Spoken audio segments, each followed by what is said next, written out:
everybody, and welcome to Season 9 of the Budweiser All Pro Series. After a technical issue with switching videos from one laptop to my new one corrupted everything, basically, from that season, I lost everything. So we're kind of starting over for Season 9. New drivers, new paint schemes, teams actually now. Believe it or not, we actually have teams. And not only that, but we have a co-commentator for the entire series. It's not just going to be me up here in the booth talking to myself all the time. Nope, I'm going to have Mr. Kyle Matthews with me. Kyle, thank you for coming a part of the Budweiser All Pro Series team. Not a problem. Looking forward to this season, and this is an interesting race. 27 cars in this thing, all veterans. So Yep. just a big old battle for bragging rights today. For bratty rights, Kyle. For bratty rights. No, but you're right. For bragging rights, this is 27 veterans, 27 returning drivers for the Budweiser All Pro Series. Season 9 set to get underway. We've got 20 laps of racing. Let's get things going with the command. Drivers, start your engines! And there's the command to fire the engines. Kyle, we've got 27 cars. We've got a whole new type of car, a whole new Ford with the Mustang instead of the Fusion. What do you expect to see here in this 20-lap race? I honestly don't know what to expect to see. I guess it's going to be your classic super speedway racing. It'll be all about timing. Just try to be there at the end. I'll agree with that. You got your teammate here on the pole. He drew number 1. This was all randomized alongside James Qualls. You got all 3 S3 Motorsports cars in this field of 27. Do you guys expect to work together? What do you expect to see out of your teammates? Well, I would expect to work together for most of the race, but when it comes time to go for the win here, it's probably going to be everybody for themselves. But we'll see how this plays out. That's right. This is what's known as the Clash. 50,000 Monopoly dollars on the line for the winner of this race. And it should be an exciting one, to say the least. Season opener at Daytona. Now, you guys are probably thinking, well, what'd you do with the rest of the cars? What about the rookies? What about the drivers who are running for their first time in the Budweiser All Pro Series? Well, don't fear, because they have their own little special race coming up later on in the week, called the Budweiser All Pro Series Daytona Rookie Challenge. It's going to be much like the event you see here, except it's going to basically be all the rookies battling for bragging rights of their own. So Kyle, here we go, coming off of turn number 4, down the front straightaway. I forgot how long exactly this little stretch is, but we're getting ready to get the first green flag of the Season 9 here in the Budweiser All Pro Series. Pace car is in, the green flag is out, here we go!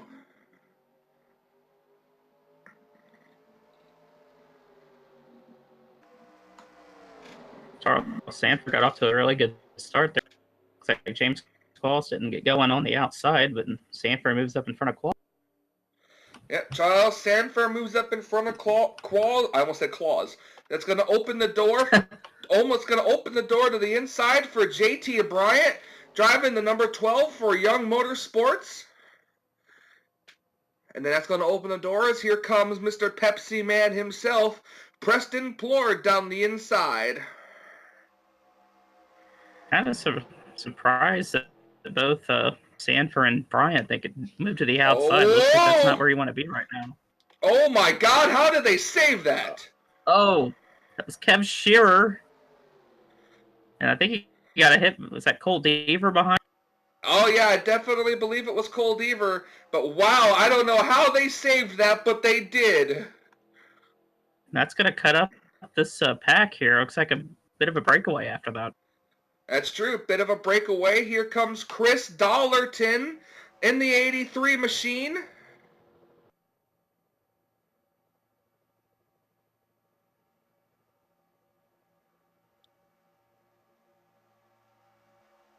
I just realized something. I might have made a mistake, but it's too late to correct it now. Chris Dollarton, because of my own error, he actually he actually is a rookie in the Budweiser All Pro Series Season 9. As I can tell, you can tell by the rookie stripes in the back of his car. I just failed to put the rookie denotes in his name, so I mistook him for an actual veteran. So, well, I mean, Chris is a rookie in this series, but he's definitely no rookie when it comes to NR 2003 offline. I don't think anybody would really, I don't think anybody would complain about having him in this race, in all honesty. well, true, but that was an error on my part. As Kyle was right, we have broken into 2 racing packs here because of what almost transpired. I mean, let's go. Hold on, I want to go back and take a look at that. Let's go back about a lap or 2. Let's go find the 00. Kev Shear, who is in the middle of this race. Oh, they're 4 wide. Might want to keep it here. Definitely and want Kev to in the keep middle it once here. again. Yep, but look in the back. Ooh, I think they settled it. Yep, they settled it to 3 wide. All right, let's take a look and see at what happened here. All right, it was right here. Let's see. I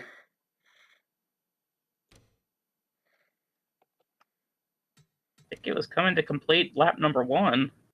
Yep, and right there, Cole Deaver just gets into the side of Kev. Kev bounces off both of the S3 Motorsports cars. Holy cow!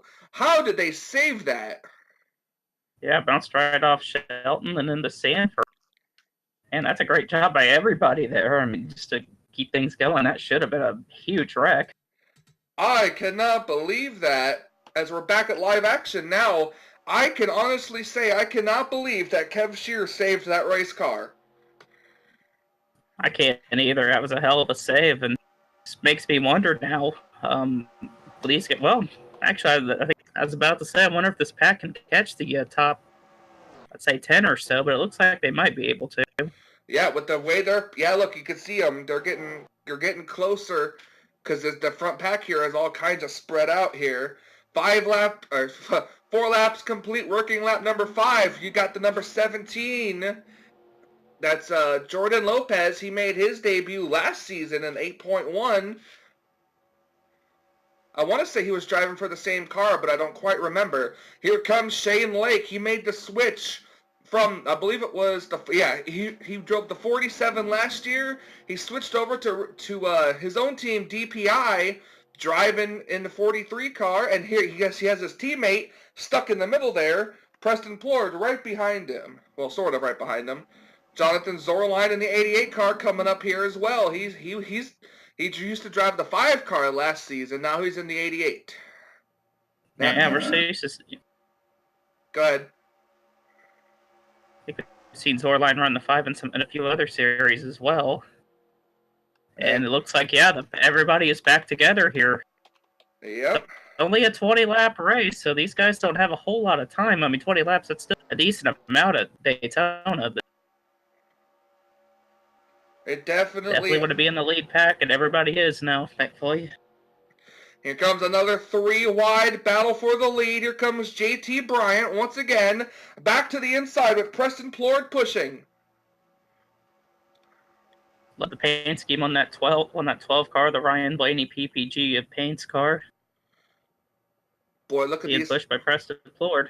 Look at those cars in the back jockeying for position. Preston and Plord now the inside being pushed by James Qualls. He's gonna take the lead through turns 3 and 4, and Qualls is gonna be pushed clear as they're coming off of turn 4. Now here comes Dylan Poteet driving for Sega Motorsports in that number 31 Caterpillar Chevrolet. Preston Plord leads that lap for DPI as they have 7 laps complete of 20.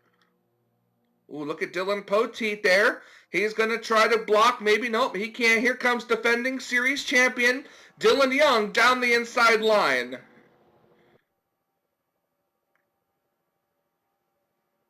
If Dylan Young, I believe he's being pushed by Cody Lamas in the 48. Now Lamas is going to go to the inside, make it 3 wide for second.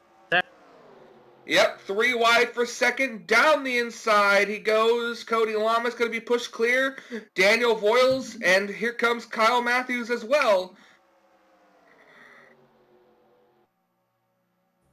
Preston Plore gonna block the inside line once again. He's gonna come up off the corner. That might allow the 26 to get underneath them as Kyle Matthews tries to push up. Yep, here comes the 26 car now to the inside. That Doritos number 26 Chevrolet for Nathan Ormond Motorsports, the only representative of Nathan Ormond. Oh, we got a crash in the back! Wreck in the back. James Qualls is around. Can't tell who else got caught up in it. Looks like Emmanuel Hartnett in the 23 car. He is around as well as James Qualls. And the caution flag is out. The first caution flag of the clash is out here at Daytona as they're coming to complete lap number 9 of 20.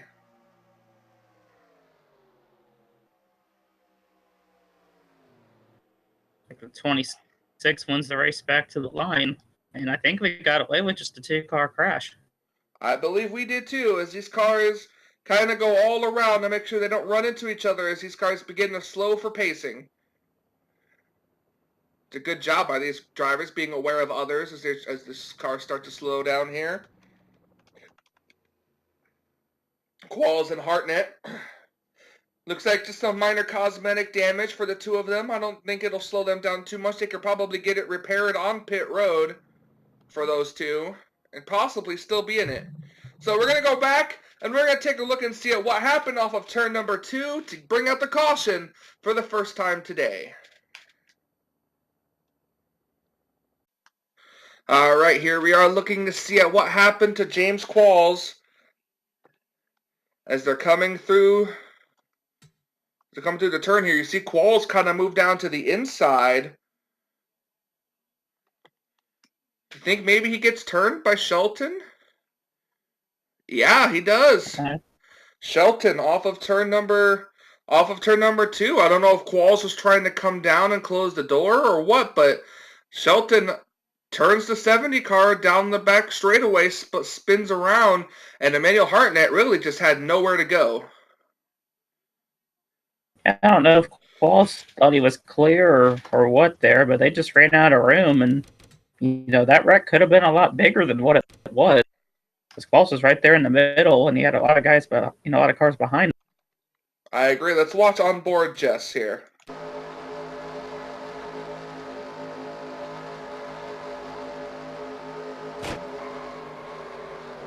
Yeah, I think maybe Qualls thought he was clear and kind of came down across Jess's nose there. And Kev Shearer nearly got caught up in another one right there. He's really gotten he's really gotten lucky here. One more time at full speed.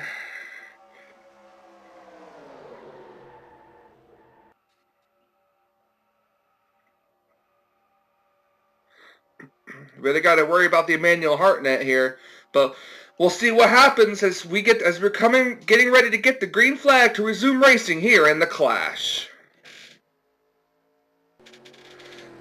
Welcome back to the Daytona International Speedway as we're getting ready for the restart here. It'll be about 7 laps to go, I believe, on this restart.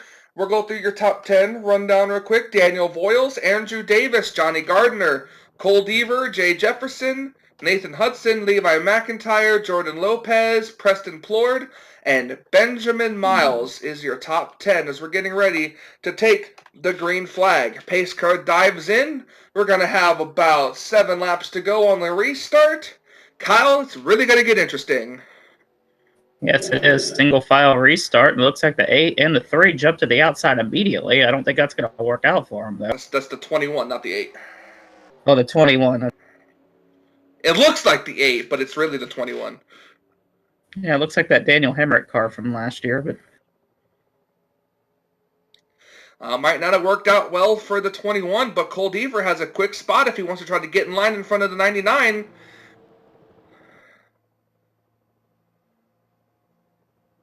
So this is about the time that we'll see the drivers at the back really start to come up to the front here, as we're going to be approaching 6 laps to go this time by.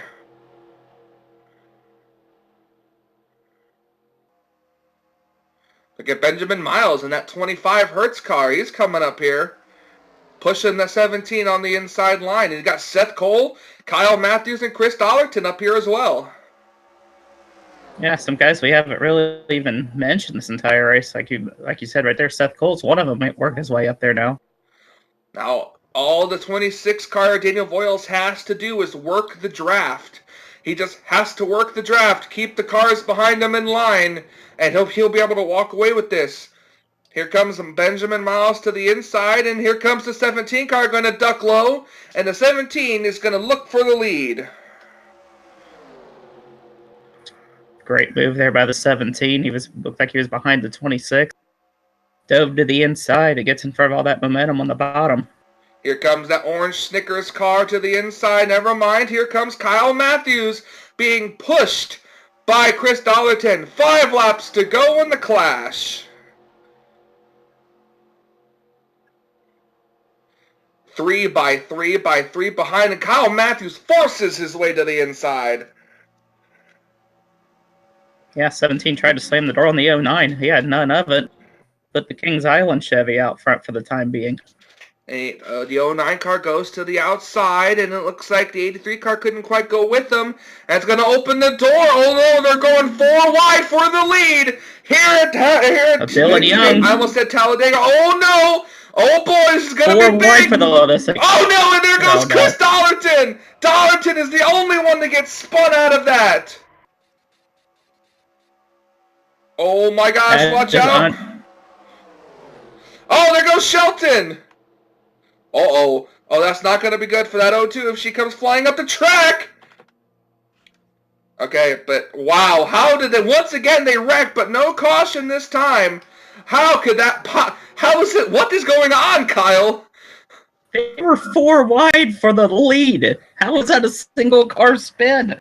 I have no idea, but these guys are really getting it. 4 laps to go, and Dylan Young had to lead, but here comes Poteet, pushed by his teammate Trent Dunham. Time to Sega Motorsports. Working together, Trent Dunham, we all know his history with Daytona. Yeah, we do. Not good. That's for sure. Here comes that famous number 43 in the STP colors. He's going to go for the lead now.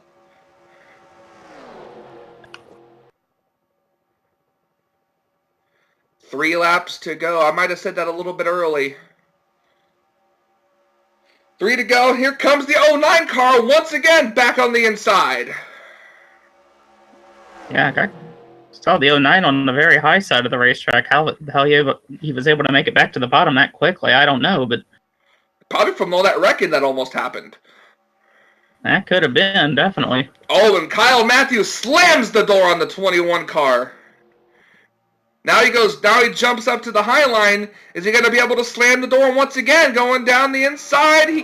Just barely got the door slammed on the 21.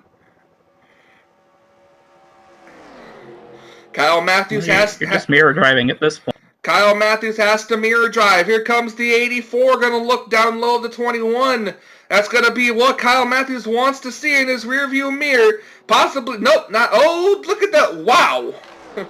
They are squeezing for every inch on this racetrack, as I just showed the pace car.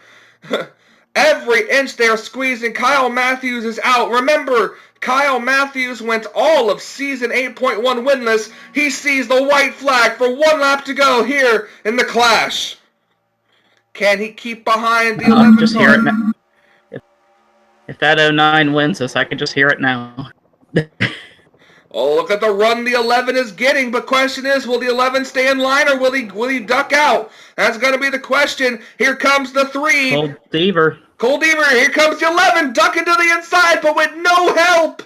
The 14 is not close enough, but I think the 11 has a nose underneath him, and he does. Here comes Preston Plord. Not close enough, though. The outside line could get the run. Here they come off the corner.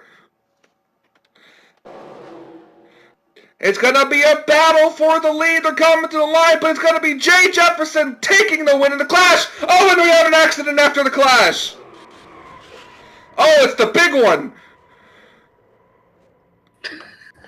Wow, I honestly cannot believe what I just saw. That looked like an actual NASCAR race right there. How many times have we seen that at the end of these plate races? A big wreck at the end of it, right after they take the checker. I have no clue, but the 11 of Jay Jefferson will take the win in the clash. As we're looking at the rest of the field getting back together, getting their cars going here. Seth Cole, hopefully these weren't these guys' Daytona 500 cars, but Jay Jefferson about to burn it down here at Daytona. We'll be right back and we'll show you the official results here in the clash. And here he is, Jay Jefferson, back again in the 11 car this season, and he's taken home the checkered flag here in the clash. And Kyle, what a way to do it. Absolutely. Dramatic finish. Really has to be curious what we're going to see the rest of Speed Weeks, and doing a pretty nice job on the burnout there in the victory celebration in general. True. I don't think he wants to burn down that engine quite a lot, because it could be his Daytona 500 engine as well. That could also be his car, so he has to be really careful. As you see him heading back around NNSCRA inspection back there, he's heading to victory lane as we speak. As he's going to pull into victory lane here. Oh, can't get a good angle of it. There you go. All right, let's go back up for the results.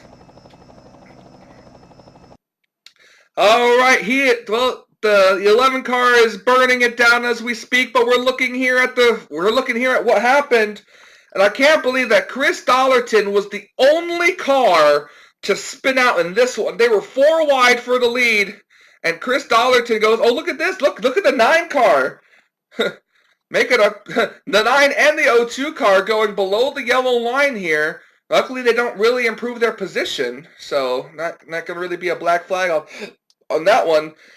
But then you see that, I don't know why the 09 car just ducked to the inside, but Jessica Shelton got hooked.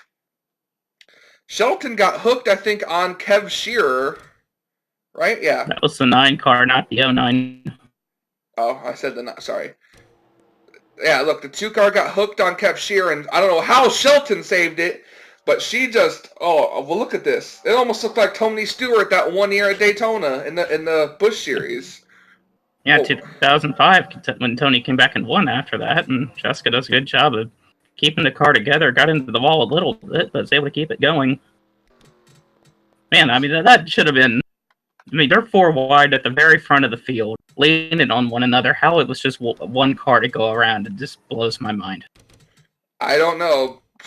Blame this, but let's see what happened to bring out not the caution, but let's see what happened here. Oh, the 14 hooked the 94, and that's what started it all. The 14 car hooked the 94, and it was just calamity. Well, yeah, they were looking for a place to do this the entire race, and they finally found one after they crossed the stripe. Yeah, they really did. Right after they crossed the stripe and then the start-finish line, like I can't believe it. In all of my years of commentating races, I've never had a race literally as exciting as this.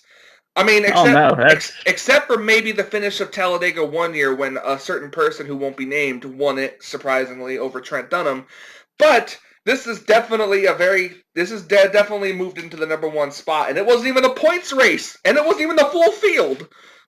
Yeah, I mean, you can imagine what we're going to get here for the 500.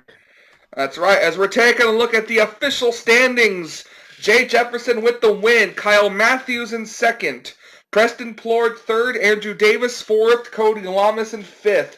Boy, those are some close finishes there, and probably a good heartbreak for Kyle Matthews because, boy, he was looking so close to winning this race.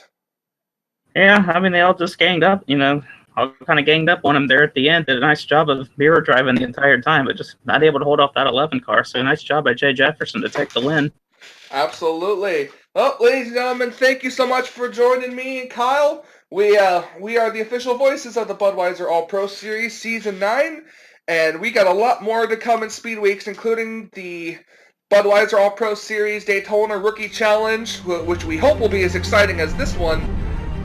And, well, then we got the Daytona 500 coming soon, too. So for Kyle and Michael, we say, until we meet again.